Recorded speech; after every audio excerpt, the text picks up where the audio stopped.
Hai teman-teman, balik lagi dengan aku David di channel YouTube The Movie Log.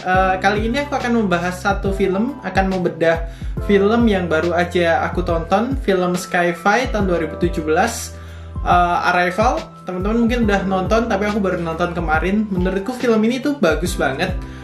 Film yang mengingatkanku pada filmnya Christopher Nolan, Interstellar, karena film ini sama-sama Sci-Fi, bikin kita mikir.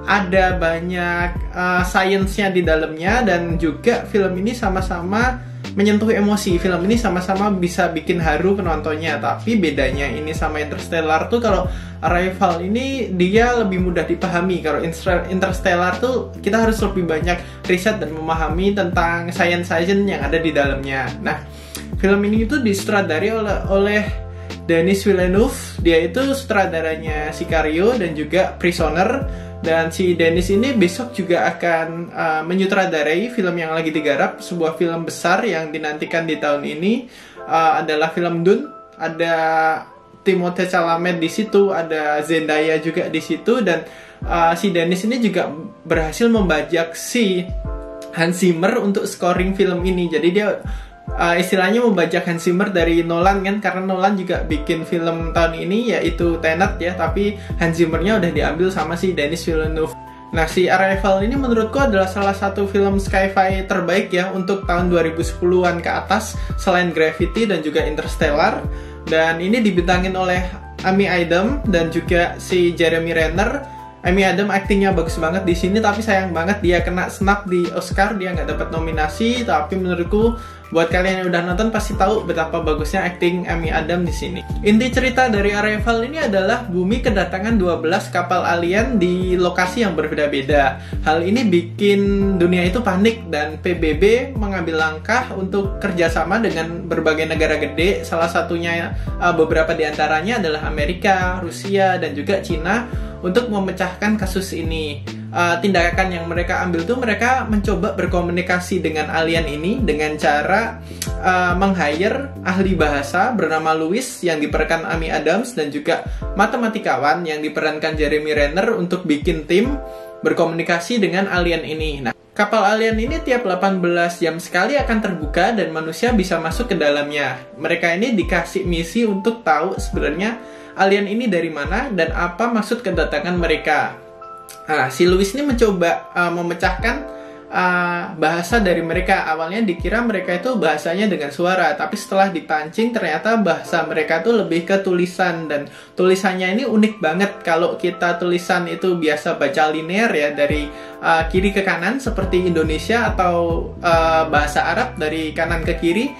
Tulisan yang dipakai alien ini dia sirkular alias melingkar, jadi nggak ada awal dan nggak ada akhir. Dan ini yang mencoba mereka pecahkan huruf-huruf dari alien ini. Dan setelah beberapa kali berkomunikasi, akhirnya terpecahkan sebenarnya apa sih maksud dari kedatangan alien ini. Dan tapi maksud dari kedatangan alien ini, hurufnya masih bisa bermakna ganda. Yang satu bisa bermakna mereka itu berkata weapon atau senjata, dan yang satu mereka berkata tools atau alat atau solusi untuk umat manusia. Dan di sini diterima dua maksud yang berbeda. Yang satu mungkin adalah si alien ini mengajak perang, atau yang satu ini ingin menawarkan suatu tools alias teknologi untuk membantu manusia. Nah, karena makna yang gak ada ini, dunia kepecah jadi dua. Si Cina pengen mengadakan perang dengan alien, tapi si Louis ini tetap bersikukuh meyakinkan PBB bahwa bisa aja mereka tuh sebenarnya baik dan menawarkan tools atau teknologi ke manusia. Dan dari perpecahan ini akhirnya ketemulah suatu solusi yang unik juga, dan akhirnya ada plot twist yang bikin kita itu penontonnya terharu ya. Jadi plot twistnya tuh nggak cuman secara sains aja atau wah gitu, tapi plot twistnya tuh bener-bener bikin setelah nonton film tuh masih akan terbawa terharu, empati dengan karakternya si Louis ini.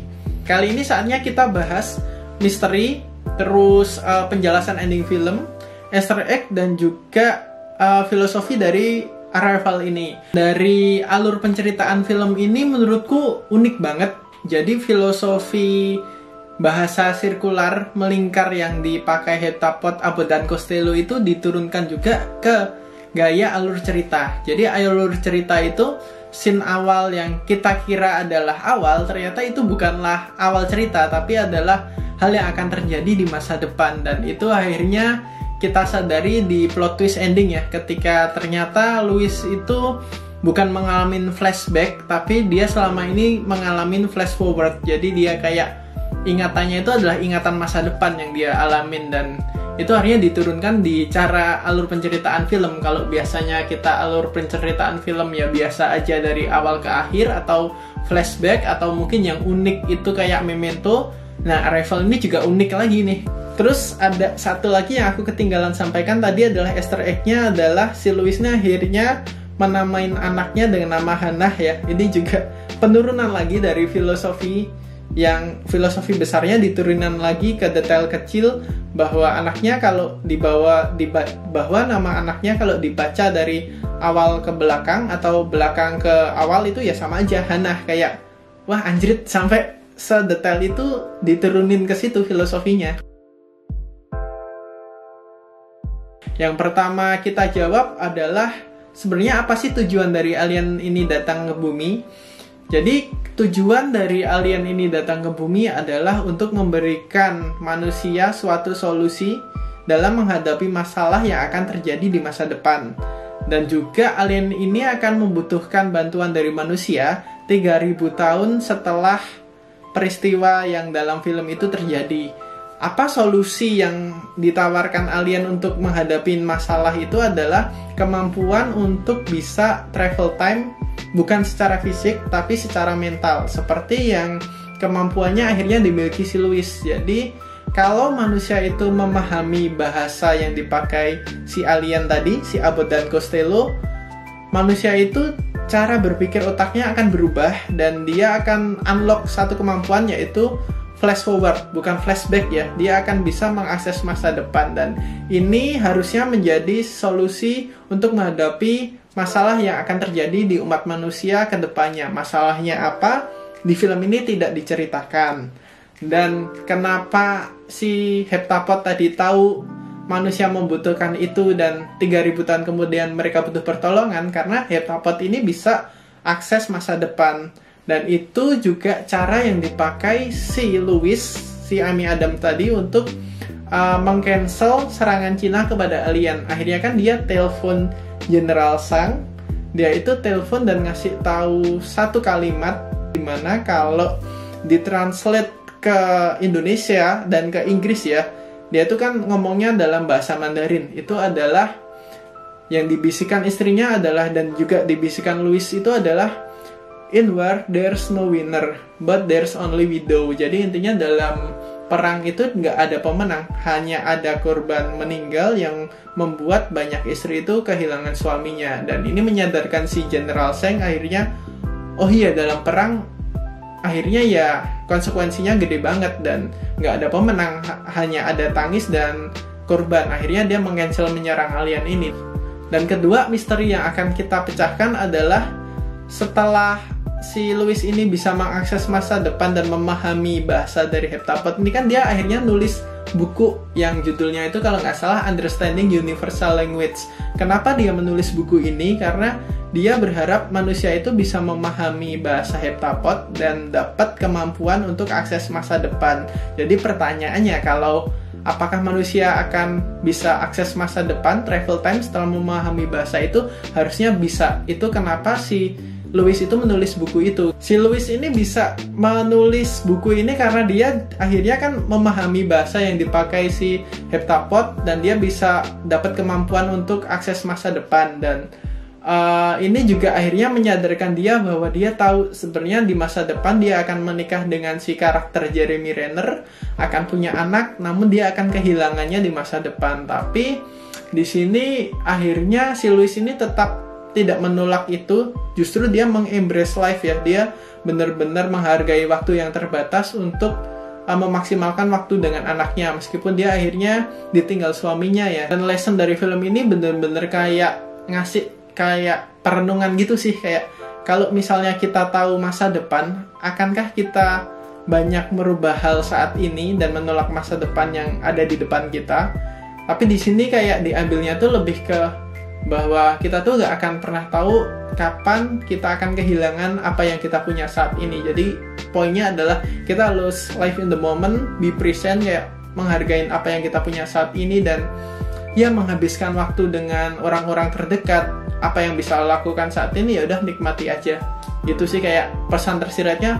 Bagus banget sih Arrival ini. Dari segi teknis film, menurutku Arrival ini adalah film yang sangat memanjakan mata. Sinematografinya ciamik banget. Jadi film ini tuh slow pace, tapi kita nggak bosen karena apa ya, visualnya tuh enak aja. Sinematografinya enak dan scoringnya menurutku bagus banget. Jadi soundtrack, gimana musik ini dibangun itu bener-bener ngebawa emosi kita. Apalagi ketika udah di-reveal sebenarnya apa yang terjadi dalam film ini tuh, soundtracknya bisa ngebawa banget emosi penonton untuk ikut empati dengan apa yang dialamin Louis ini. Dan film ini itu dapat 8 nominasi Oscar kalau nggak salah, dan salah satunya adalah nominasi untuk film terbaik, tapi dia hanya menang 1 untuk kategori itu kalau nggak salah di sound editingnya. Lalu untuk rating, si Rotten Tomatoes itu dia ngasih rating tinggi banget, 91%, sedangkan IMDb itu 7,9. Dan kalau The Movie Log, aku berani kasih film ini rating A-. Jadi buat kalian yang udah nonton Arrival, langsung aja kasih tahu komentar kalian tentang film ini, atau menurut kalian ada Easter egg lain atau penjelasan lain, langsung tulis aja di kolom komentar. Kalau suka sama konten ini, jangan lupa subscribe karena aku akan mencoba lebih rutin lagi upload konten-konten di The Movie Log ini. Sampai selanjutnya, aku ucapkan thank you.